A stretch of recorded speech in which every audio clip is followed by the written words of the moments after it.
বন্ধুরা, আপনারা দেখতে পাচ্ছেন আমি এখন আছি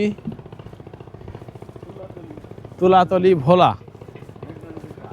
অনেক সুন্দর একটি জায়গা, মেঘনা নদীর পাড়। এক পাশে আছে একটা পার্ক, সুন্দর পার্ক, এবং অপর পাশে আছে হলো সেই নৌকা নদী।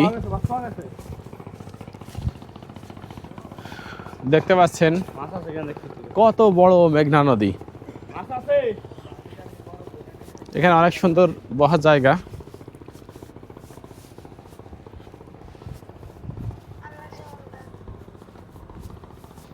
সত্যিই অনেক অসাধারণ একটা জায়গা আর কি। বিকালবেলা এখানে আসলে